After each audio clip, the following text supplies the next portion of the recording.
दोस्तों जिप्सी के इंजन में से कभी साउंड आती है, बेल्ट की साउंड होती है, ची ची ची ची कंटिन्यूस साउंड रहती है, या तो फिर जब गाड़ी स्टार्ट करते हैं, जब इंजन स्टार्ट होता है उस टाइम पे सर्टेन टाइम के लिए वो साउंड आती है ची ची ची ची, और उसके बाद फिर बंद हो जाती है। या तो फिर कहाँ पे होता है कंटिन्यूस साउंड भी रहती है, और साउंड जो बढ़ती है कब बढ़ती है, जब हम हेडलाइट वगैरह ऑन करते हैं, ऑल्टरनेटर के ऊपर जैसे ही लोड बढ़ा तो बेल्ट का स्लिपिंग बढ़ता है और फिर बाद में वो आवाज बढ़ जाती है, या फिर वो आवाज कभी कम हो जाती है। तो that is only due to the, अगर अपना बेल्ट गाड़ी जो ऑल्टरनेटर के ऊपर जो बेल्ट चल रहा है वो बेल्ट पुराना हो गया है, डैमेज है या लूज है, तो उस केस में वो आवाज आती है। तो जनरली हम क्या करते हैं कि लुब्रिकेशन अप्लाई करते हैं, but that is not correct way to minimise that आवाज, और आवाज बंद करने के लिए वो सही मेथड नहीं है, ठीक है। तो उसको क्या करना है कि उसको आवाज को कंप्लीटली लिमिट करना है, बंद करना है, तो बेल्ट का टेंशन प्रॉपर करना है। जिप्सी के अंदर तो एक ही बेल्ट चलता है, हाँ, एक्सेप्ट कि अगर आपकी गाड़ी में एसी लगा हुआ है तो एक एसी का जो बेल्ट है या फिर हाइड्रोलिक पावर स्टेयरिंग है, तो उस केस में उसमें बेल्ट जो है नंबर ऑफ बेल्ट बढ़ेगा।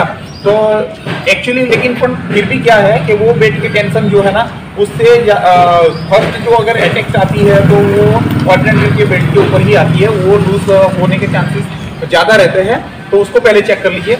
और एसी के कंप्रेसर के ऊपर भी समवॉट सिमिलर ही सेटिंग रहता है, तो एसी का कंप्रेसर है उसको भी लूज करके वो बेल्ट की टेंशन आप बढ़ा सकते हो। तो कुल मिला के बेल्ट लूज नहीं रहना चाहिए, या तो फिर बेल्ट डैमेज नहीं होना चाहिए। अगर बेल्ट डैमेज है तो भी आवाज करेगा, या लूज है तो आवाज करेगा। तो इस दोनों केस में क्या है, बेल्ट का रिप्लेसमेंट कर लो या तो फिर बेल्ट का टेंशन बढ़ा लो, तो वो चीज हो जाएगी। दूसरा भी एक कॉज है, बेयरिंग ड्राई हो गई है। अगर बेयरिंग ड्राई हो गई है तो उस केस में भी फिर क्या है कि वहां पे there is the need to lubrication. अगर लुब्रिकेशन आप करते हो तो फिर वो मतलब वहां पे फिर आवाज चली जाएगी उसकी, या बेयरिंग रिप्लेसमेंट या ऑल्टरनेटर का सर्विस करवा लेते हो तो हो जाएगा। जो वाटर पंप है, वाटर पंप के ऊपर भी एक होल दिया हुआ है, वहीं से भी थोड़ा लुब्रिकेशन छोड़ दो तो स्मूथ हो जाएगा, ठीक है। तो बेल्ट जो है वो बेल्ट अगर लूज है तो उसका टेंशन बढ़ा लीजिए, या फिर बेयरिंग अगर ड्राई है तो उसको लुब्रिकेशन करवा दीजिए, सर्विस करवा दीजिए, तो ये चीज हो जाएगा। ऑल्टरनेटर का जो है मेन कॉज वहीं से ही है। तो ऑल्टरनेटर को अगर आप उसके ऊपर का बोल्ट जो है वो लूज करके ऑल्टरनेटर का टेंशन, बेल्ट का टेंशन अगर बढ़ा देते हो तो फिर ये आवाज मिनिमाइज हो जाएगी। तो आइए चलिए मैं दिखा देता हूँ आपको कि कहाँ पे सेटिंग होगी उसकी।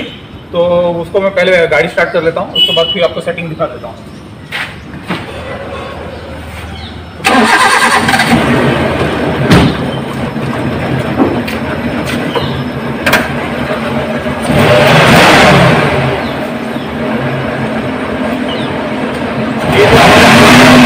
सेटिंग को बताता हूँ। ऑल्टरनेटर के ऊपर जो है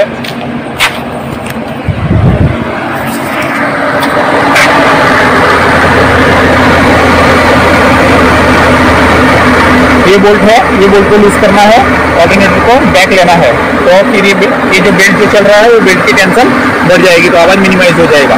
दूसरा यहाँ पे आपको एक वाटर पंप जो है ना, वाटर पंप के ऊपर मैं आपको बताता हूँ मैं, हाँ, ये जो होल दिख रहा है ना, वो होल की बात कर रहा हूँ। तो यहाँ पे आप लुब्रिकेशन छोड़ दीजिए वाटर पंप का, तो वहाँ पे भी अगर वो ड्राई हो गया तो लुब्रिकेशन की वजह से वो स्मूथ चलने लगेगा, ठीक है। बाकी दूसरा अगर एसी का तो है, तो एसी का भी कंप्रेसर के ऊपर के वो लूज करके, बोल्ट लूज करके आप टेंशन बढ़ा सकते हो। I hope so this video is useful to you. आपका दिन शुभ रहे, धन्यवाद, जय हिंद।